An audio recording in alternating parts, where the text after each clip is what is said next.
What would you do if the ground beneath you froze solid, the air cut like knives, and every night the cold pushed closer than the enemy? For soldiers in the frozen trenches of World War II, winter was not a season, it was a weapon. Mud turned to ice, uniforms stiffened like boards, and food froze before it could be eaten. Fires gave away positions, supplies ran out, and the only shelter was Earth itself. Yet still, they endured. They found ways to trap heat, to carve shelter from frost, and to use scraps of cloth, stone, and steel as barriers against the cold.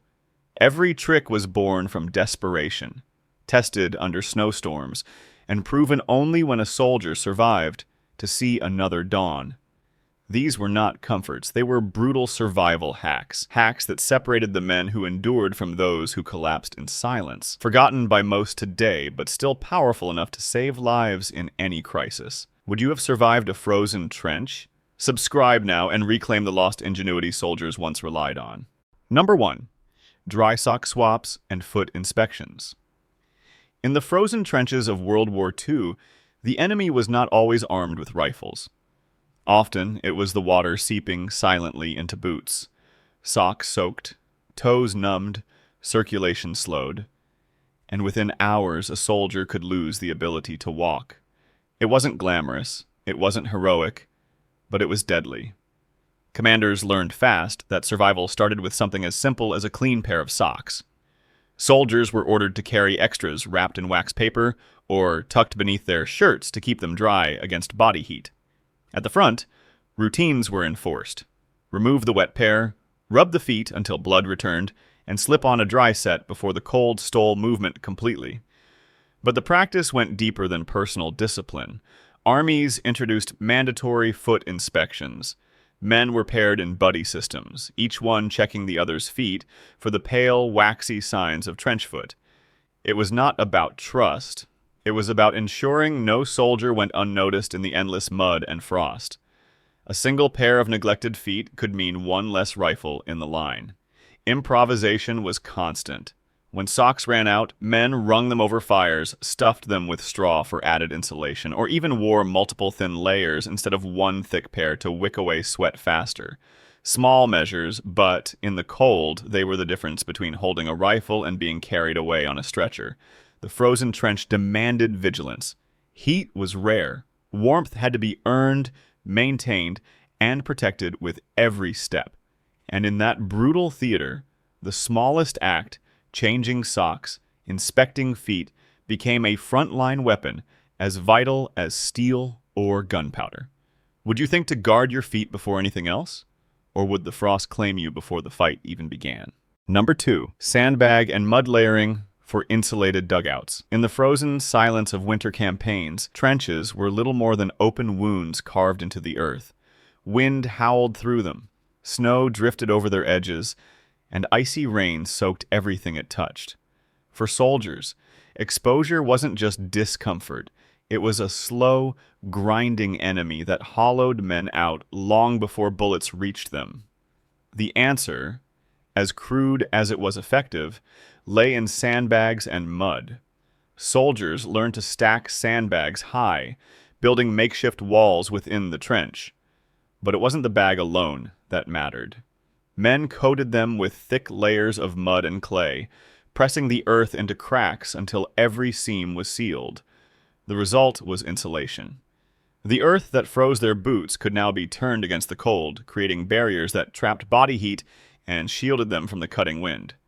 It was backbreaking labor, shoveling frozen soil with stiff hands, hauling sacks through knee-deep sludge, working by dim lantern light while shells thundered overhead. But every layer of mud pressed into a wall meant fewer drafts, less sleet-soaking uniforms, and a better chance of waking alive in the morning. Inside these mud-lined dugouts, soldiers created small havens. A flickering candle no longer blew out with every gust. Straw bedding stayed dry longer. Even voices sounded different, muffled, contained, a reminder that for once the cold had been held at bay.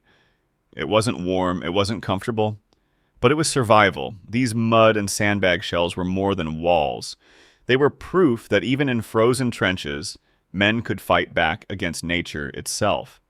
A lesson modern shelters have long forgotten that Earth, shaped by human hands, can still stand between life and collapse. Would you have the patience to layer mud in the dark, knowing every handful meant one more night endured?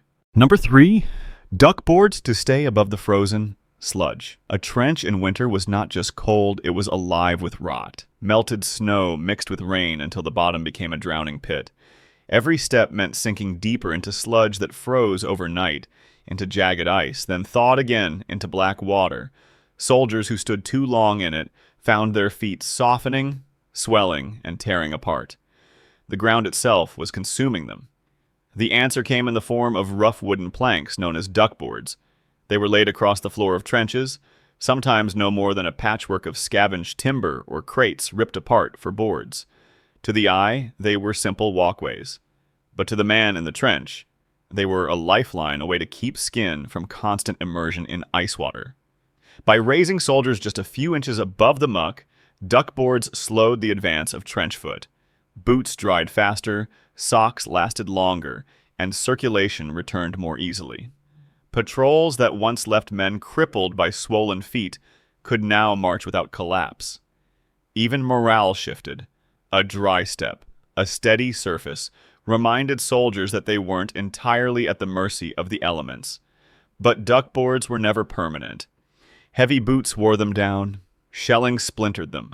Water swelled the wood until it buckled. Men spent hours repairing them with whatever scraps they could find, sometimes pulling apart supply crates in desperation. Yet the effort was worth every moment, because once the boards were gone, the trench returned to its natural state, a sucking, frozen mire waiting to claim anyone too slow to move. The duckboard was not a weapon. It was not armor. Yet, in the brutal arithmetic of frozen trenches, it saved more men than many tools of war. It proved that survival often hinged, not on strength, but on ingenuity and the will to carve a dry path through a drowning world. Would you think to save timber for your boots instead of your fire, knowing it might keep you standing tomorrow?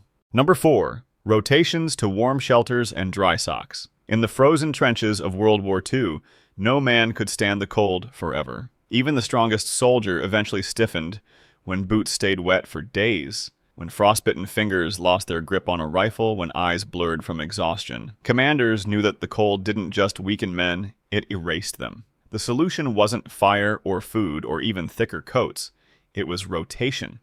Soldiers were cycled in and out of the worst positions with clockwork precision.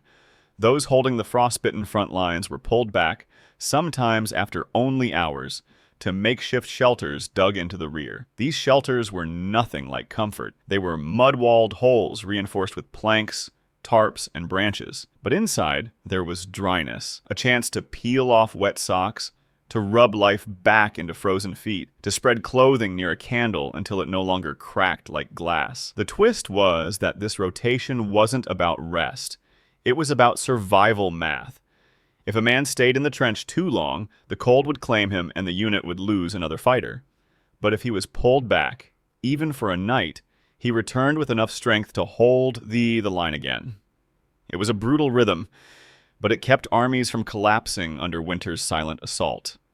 The shelters themselves became strange sanctuaries. Men rationed heat by huddling together, sometimes hanging uniforms above glowing stoves, sometimes pressing boots against the walls to let the earth's trapped warmth thaw them.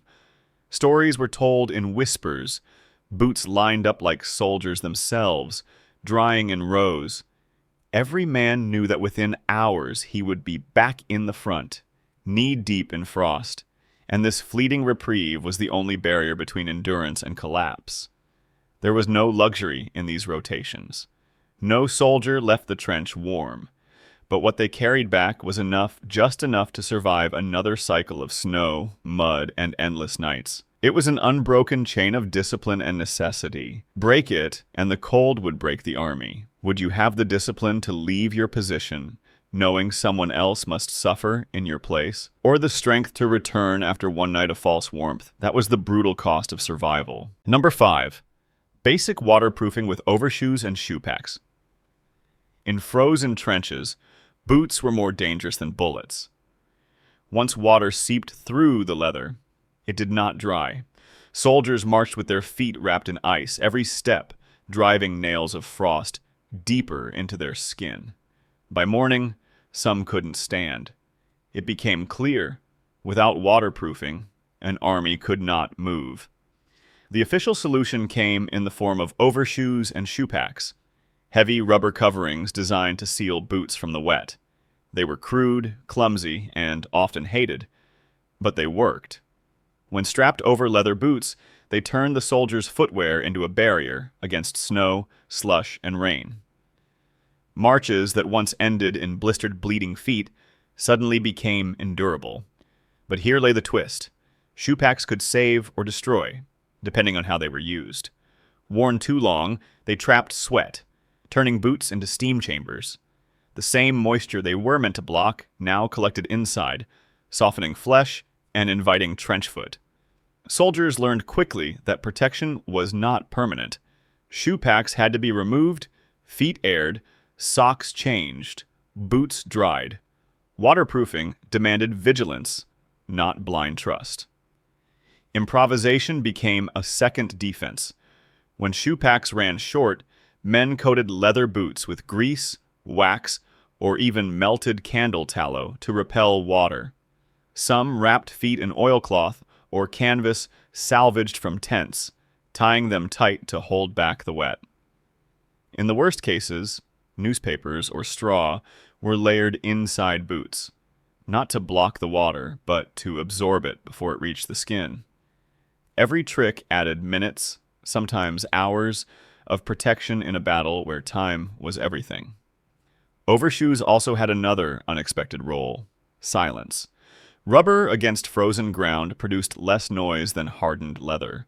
Night patrols, crawling across snow, learned that shoe packs not only saved feet, but masked movement. Waterproofing, meant for health, became a tactical edge. Still, the struggle never ended.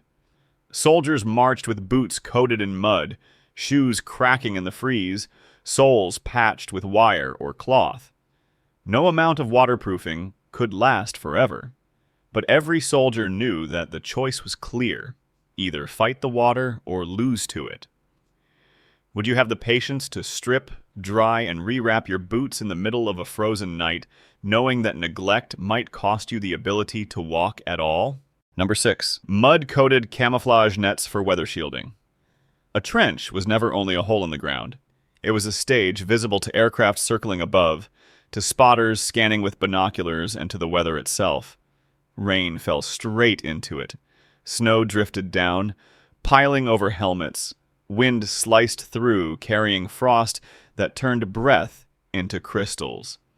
Soldiers discovered that fighting without overhead cover was like living in a grave waiting to be filled. Camouflage nets were meant to hide positions from enemy eyes. Strips of burlap, cloth, and rope were stretched across poles or branches, breaking up the shape of the trench when seen from the sky. But in winter, soldiers found a second use. They packed the nets with mud, frozen earth, and even snow weighing them down, sealing gaps and creating a partial roof that dulled the bite of the weather. The effect was immediate. A trench with netting felt different. Snow no longer fell directly onto sleeping soldiers. Rain trickled along the net instead of dripping onto rifles. Even wind softened, its sharp edge dulled by the earth-laden weave above. The camouflage that once fooled reconnaissance now doubled as insulation. But there was always a cost. Nets became heavy, sagging under their own weight, collapsing if too much snow gathered. Soldiers spent hours reinforcing them with poles, propping them with spare lumber, tying them to the trunks of shattered trees. In doing so, they transformed exposed trenches into something closer to a shelter, not a roof, not safety, but a fragile shield against two enemies at once: weather and war. Improvisation made each trench unique. Some men lined nets with branches before packing them with mud. Others used straw to stop dripping water from falling through. When ice hardened across the net, it created a sheet that cracked under artillery blasts, but still shielded those beneath from sleet. A soldier lying under such cover could almost imagine being inside instead of rotting in the open. And yet, camouflage nets were never secure.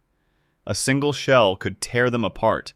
A thaw could turn frozen mud into dripping sludge. The protection was temporary, fragile, dependent on constant maintenance. But it gave soldiers time. Time to rest without snow burying their gear. Time to eat without rain extinguishing a small flame. Time to feel, however briefly, that the trench was theirs to endure, not nature's to claim. Would you have thought to weigh down a camouflage net with mud, turning concealment into warmth? Number 7, heated stones wrapped in cloth as trench warmers. In a winter trench, warmth was not comfort. It was survival rationed like ammunition. Fires were risky. Smoke gave away positions. Flames revealed silhouettes, and wood was scarce. Yet soldiers found ways to carry heat without lighting sparks. One of the simplest and most overlooked was the heated stone. It began at the few places where fires could be lit: deep dugouts, behind hills, or in makeshift shelters shielded from enemy eyes. Soldiers collected large stones, often scavenged from collapsed walls or the frozen ground itself. These stones were placed near controlled fires until they radiated heat, glowing faintly with invisible warmth. Then came the trick: wrapping them in rags, sandbags, or even spare clothing to hold the heat longer and prevent burns. Once prepared, the stones were carried back into the front trenches. They were slipped under bedding, placed near boots, or even held inside greatcoats. For hours, the warmth bled slowly through cloth and into shivering bodies. A soldier who might have frozen into stiffness could instead sleep, recover, and rise with the strength to march again. But the method carried a hidden layer of strategy. Heated stones were more than personal comfort. They were shared. One stone could be rotated between men through the night, passed like a lifeline from hand to hand. In the pitch black, where frost rimmed every edge, the transfer of warmth became almost ceremonial. It reminded soldiers that survival was collective. No one endured the trench alone. Of course, there were limits. Stones cooled quickly in the biting wind. If wrapped poorly, they scalded skin. Soldiers sometimes risked carrying them too far. The heat lost before it could be used. And when firewood was scarce, even heating stones was an indulgence that had to be carefully rationed. Yet despite these flaws, the practice endured.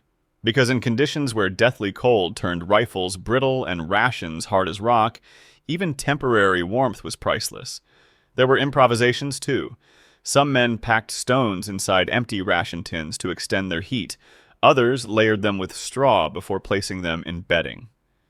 A few carried small pebbles in their pockets, not for heat, but to rub between numb fingers, keeping circulation alive. Every soldier had his own variation, but all understood the principle. Captured heat, contained, could mean survival. The heated stone was not glamorous.